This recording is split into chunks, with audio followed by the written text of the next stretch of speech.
Okay, sorry about all the short ones. I just figured out the technology. So we're at page 309, Kennedy and Latin America.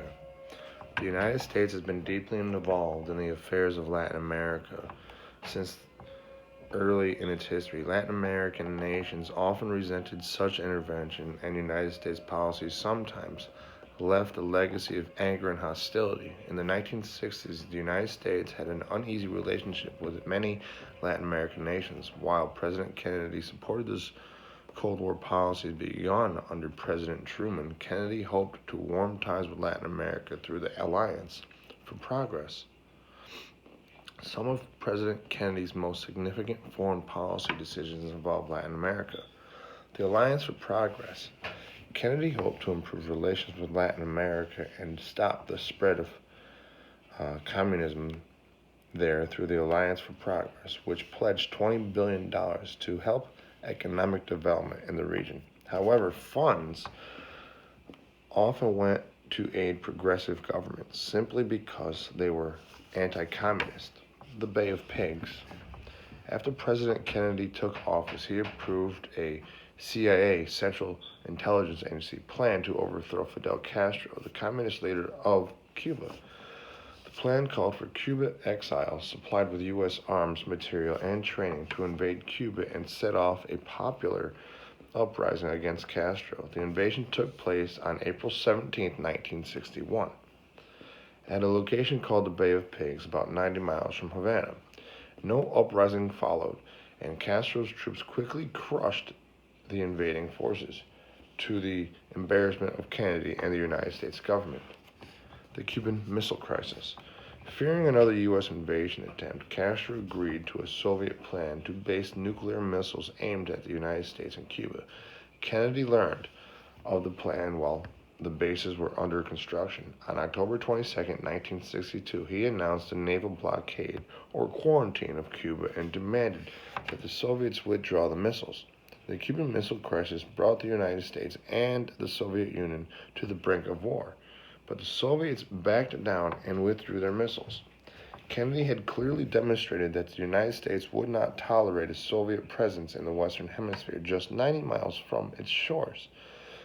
By doing so, Kennedy also helped the nation recover some of the prestige it had lost in the failed Bay of Pigs invasion. Nuclear Test Ban Treaty. In 1963, the United States, Soviet Union, and Great Britain signed the Nuclear Test Ban Treaty, in which they agreed not to test nuclear weapons in the air, in outer space, and under the sea. Underground testing was permitted. From Cold War to I'm not sure how to pronounce that. When John F. Kennedy was assassinated in 1963, his vice president, Lyndon Johnson, became president. Johnson won re-election in 1964, but in 1968, he chose not to run for re-election. In the election of 1968, Richard M. Nixon, a Republican, won the presidency. Although President Nixon's main foreign policy objective was ending the Vietnam War, he had other foreign policy interests as well. Nixon Doctrine. In 1969, Nixon announced that what became known as the Nixon Doctrine. This doctrine stated that the United States would no longer provide direct military protection to Asia. Even though the Vietnam War was not yet concluded, the president promised Americans that there would be no more Vietnams for the United States. A new policy toward China.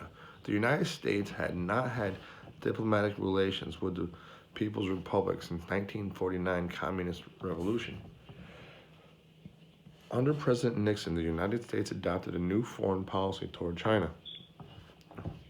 Presidential visit 1971.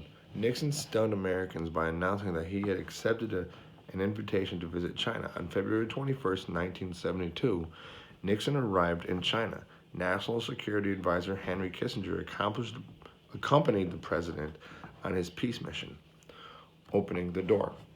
After more than 20 years of hostility, President Nixon and Chinese leaders Mao Zedong and Premier Zhou Enlai agreed to open the door to normal diplomatic relations. Nixon's visit cleared the way for economic and cultural changes. American manufacturers, for example, now had a new market for their products.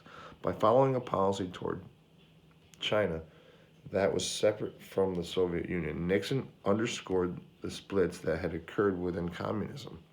The visit ultimately reduced tensions between the United States and China.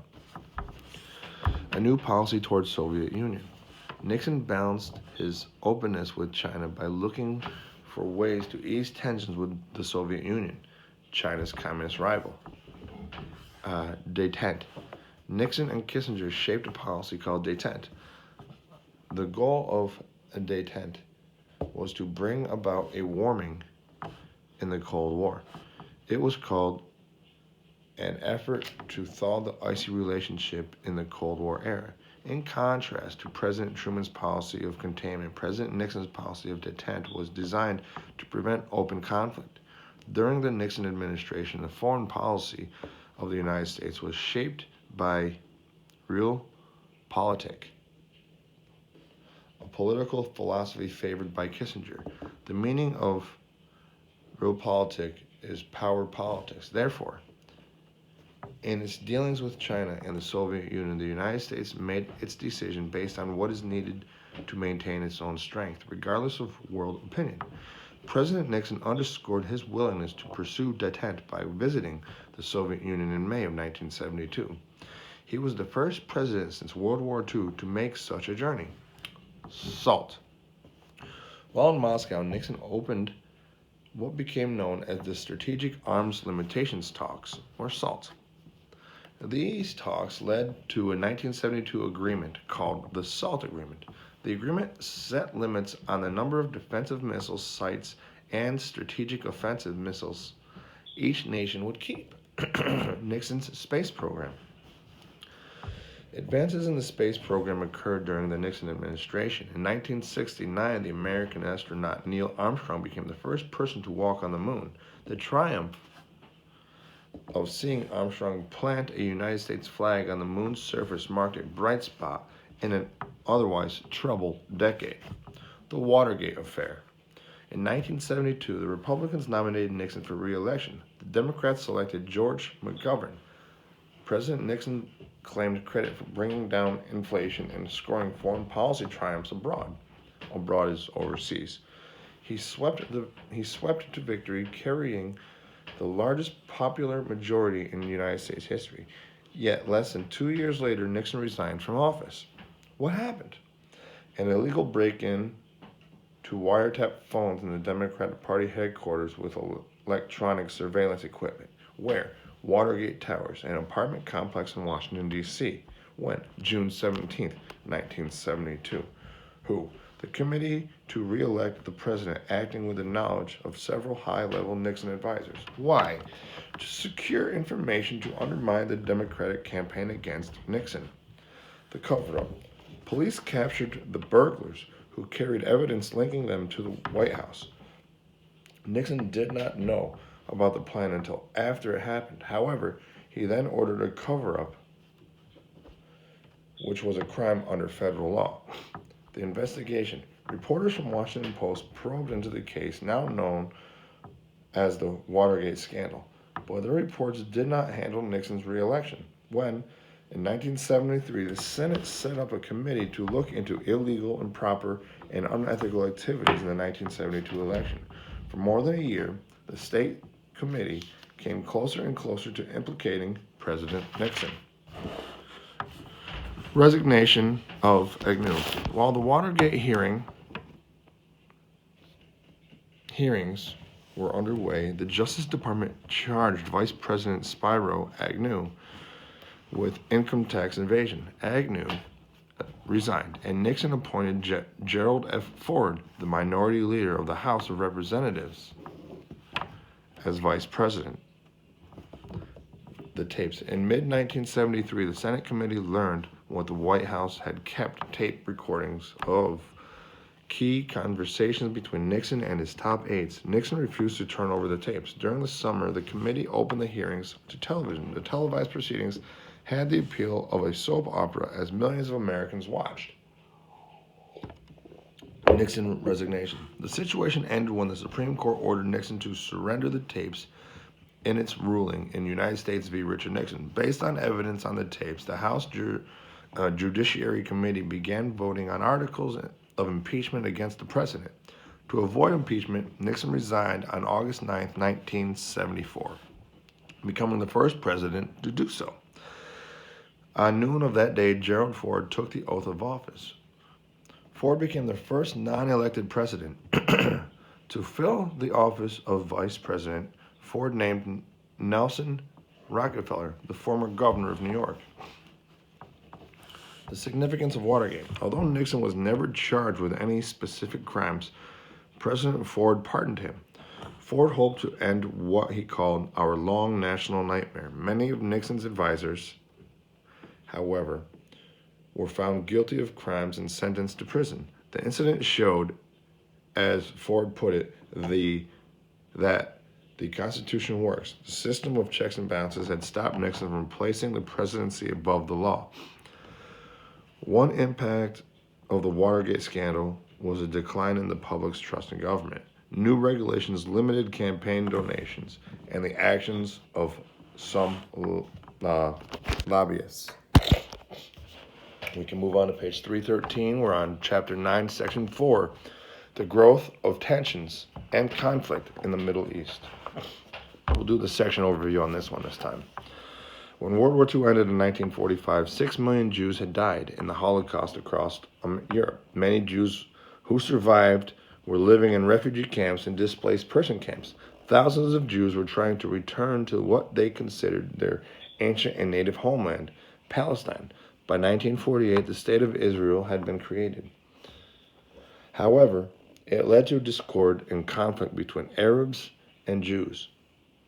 The United States took the active role in trying to achieve peace between Arab nations and Israel, with some success. The United States also tries to maintain peace in the Middle East to ensure American interests were protected.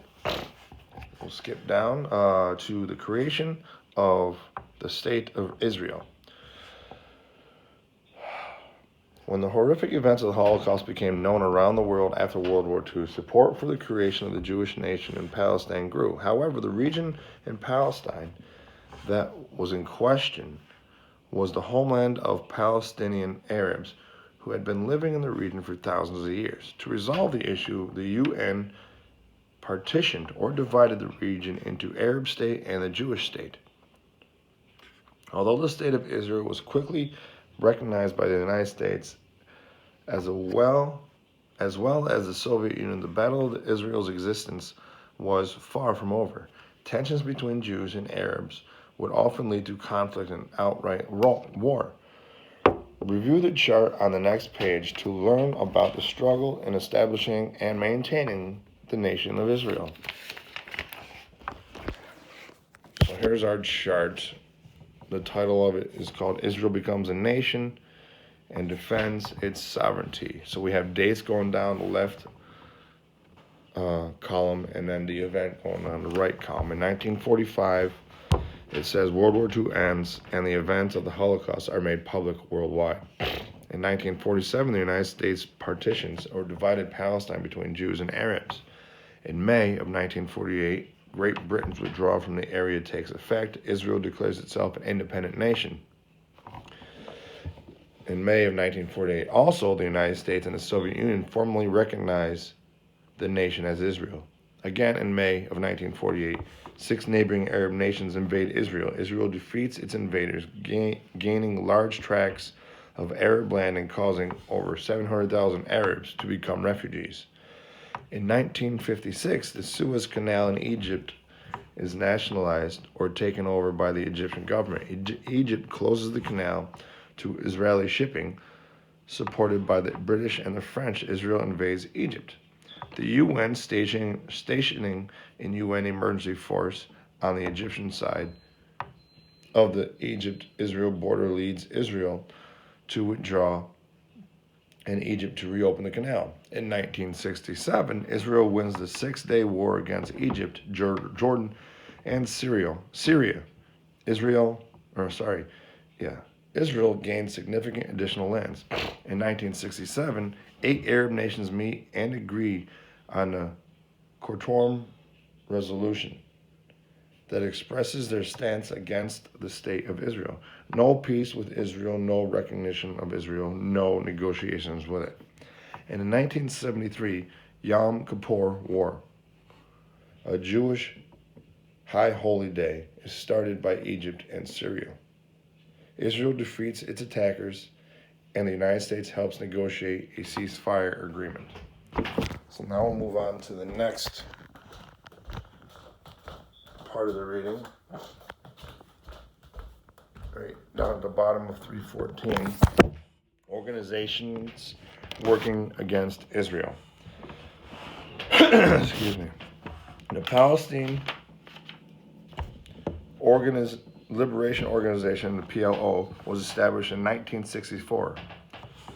Its goal was to win self-rule for the Arab Palestinians and to end the presence of Israel in the area. The organization used terrorist activities and secret attacks on Israelis to gain their objective. One of the group's leaders was Yasser Arafat, who helped coordinate and direct guerrilla attacks on Israel. In the early 1990s, Arafat made a speech to the UN declaring that the need to establish peace among the states of Palestine, Israel, and their neighbors. This led to a peace process that resulted in the Oslo Accords in 1993. However, peace did not last, and conflict remains among the nations. The PLO still exists today and pushes for a two-state resolution in the Palestine-Israel conflict. In the 1980s and 1990s, young Palestinians formed the Intifada, which means uprising. The group fought in the streets and in surprise demonstrations against Israelis. Many civilians on both sides died during this time period. The Camp David Accords. In 1977, Egyptian President Anwar el-Sadat surprised the world by writing Israeli Prime Minister Menachem Begin. In 1978, President Jimmy Carter seized the opportunity for bringing peace to the Middle East by inviting the two leaders to Camp David, the president's retreat in Maryland. There, Sadat and Begin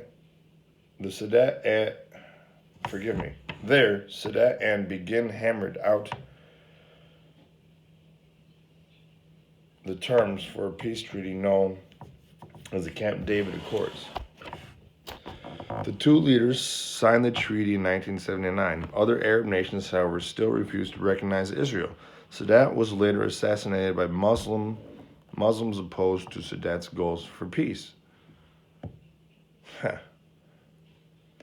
Other American efforts to broker peace. The United States places a great deal of importance of achieving peace in the Middle East. Like President Carter, several presidents have tried to broker peace through diplomatic methods. The first bullet point, President Clinton continued to try to achieve peace in the Middle East by hosting the Camp David Summer for Israeli and Palestinian leaders. It did not produce lasting peaceful results. Problems between Israelis and the Palestinians continued, with repeated incidents of suicide bombers and cross-border attacks by both sides. Attempts were made by the United States to develop compromise solutions, but episodes of violence delayed peacekeeping efforts. In November of 2007, President George W. Bush hosted the Middle East Peace Conference in Annapolis, Maryland, which brought together Israeli Prime Minister Ehud Olmert and Palestinian President Mahmoud Abbas, as well as representatives from 49 other countries. The leaders agreed to work on details of the peace treaty. The effort did not have a long-term success. The area continues to be troubled with violence and disagreeing factions. During President Barack Obama's administration, Secretary of State Hillary Clinton returned frequently to the Middle East, indicating that the administration took the issue in the area seriously. Obama and Clinton were both clear in the American support of Israel. Since 2016, President Trump and his administration have indicated continuing support for Israel.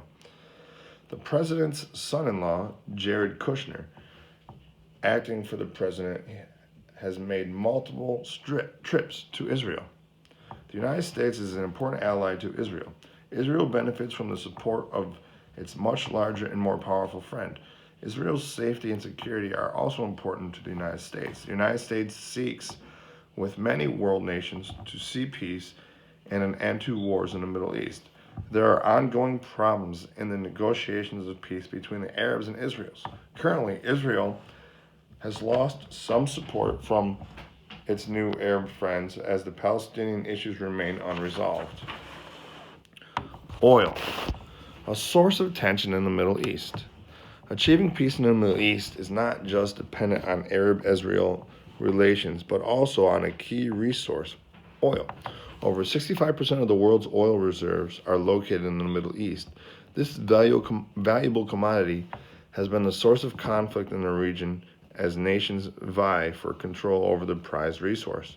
The United States is dependent on oil from the Middle East. During the Cold War, American foreign policy in the Middle East centered on protecting its interest in the region, which remains the focus of American foreign policy in the region to this day. Iran. In 1954, the Prime Minister of Iran tried to nationalize that country's foreign-owned oil industry. The United States, through the Central Intelligence Agency, secretly arranged the overthrow of the Prime Minister's government and the restoration of the Shah to the throne of Iran. This action helped secure American supply of oil at the time, but caused problems for the nation in years to come. Iran-Iraq War in 1980. Iraqi troops invaded Iran. Iraqi President Saddam Hussein wanted to seize control of an oil-rich region on Iran's western border that was under dispute by the two nations. When both sides began to attack oil tankers in the Persian Gulf, the United States and other Western nations sent warships to secure the shipping lanes to ensure the movement of oil. A ceasefire was eventually brokered in 1988 by the United Nations. As you will read in Chapter 11, the outcome of this war eventually led to the Persian Gulf War fought between Iraq and the United States in 1990. Turmoil in the Middle East. During the Cold War, religious and political turmoil in the Middle East helped increase tensions in the already unstable region. Hostage crisis in 1979. A revolution led by the Islamic fundamentalists toppled the pro-American Shah, Reza Pahlavi. The Shah, suffering from terminal cancer, requested treatment in the United States, and President Carter agreed. Islamic rebels struck back by seizing the United States Embassy in Tehran and holding more than 50 American hostage. The United States worked with the government of Iran to negotiate their release. Finally, after 444 days, the negotiations were settled and the Iran hostage crisis had come to an end. Lebanon. An international peacekeeping force went into Lebanon to try to end bloody fighting between Christians and Muslims. In October of 1983, U.S. Marines became the target of terrorists when a bomb-laden truck drove into the barracks, killing more than 300 people. In 1948, President Ronald Reagan admitted the peacekeeping effort had failed and withdrew American troops. Terrorism.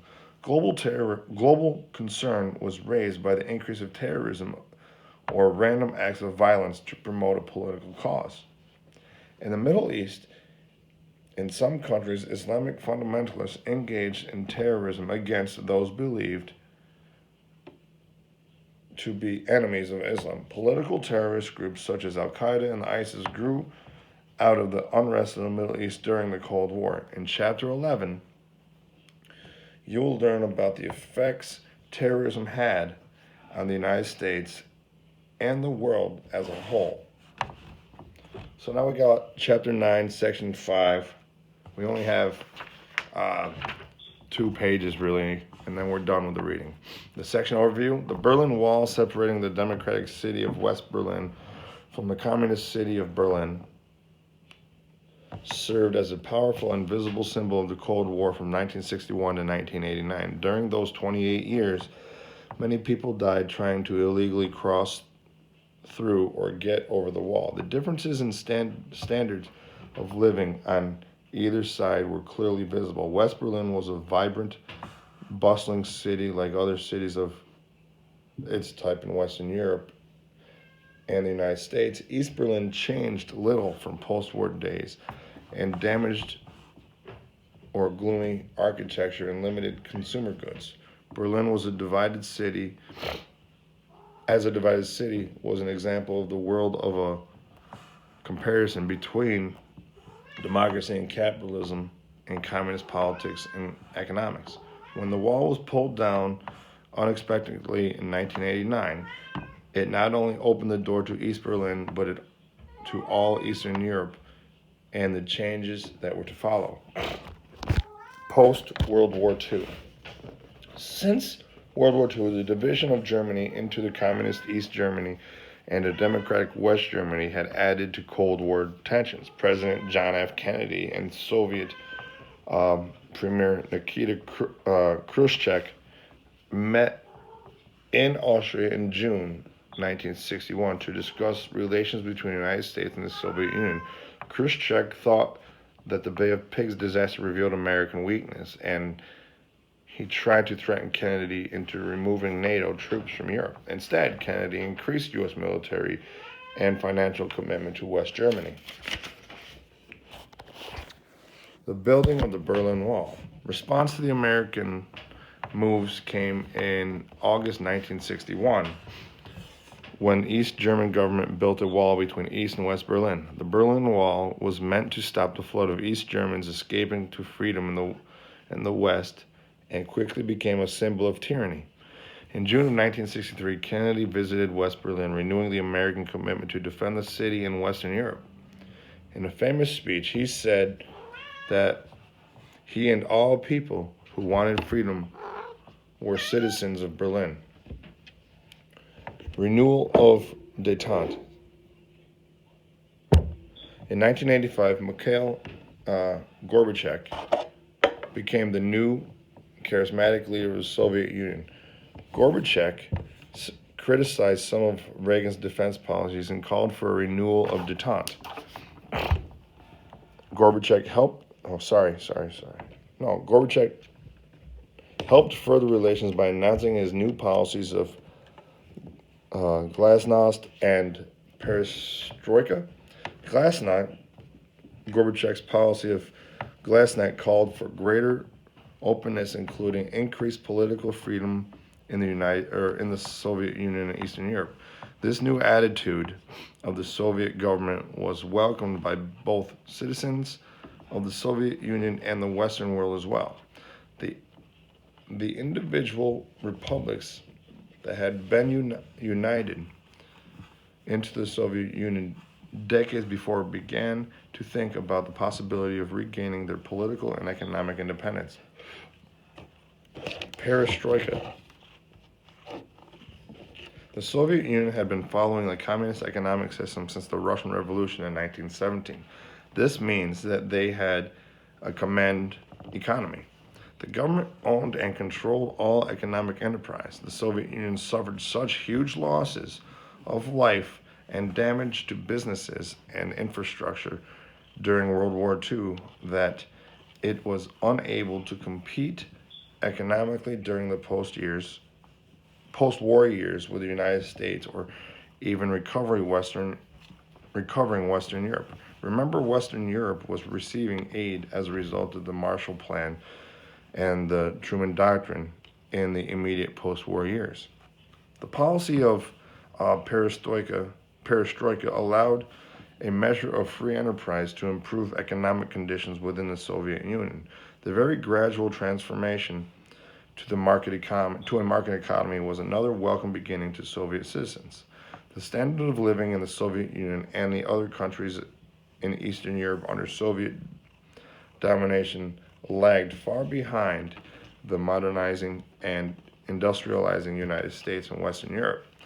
Gorbachev and his wife traveled to the United States and Western Europe and could compare for themselves the differences in the availability of consumer goods. In 1987, on the diplomatic front, the United States and the Soviet Union reached an agreement to eliminate short-range and medium-range land-based missiles, the fall of the wall. In 1987, President Ronald Reagan visited the city of Berlin and stood at the famous wall.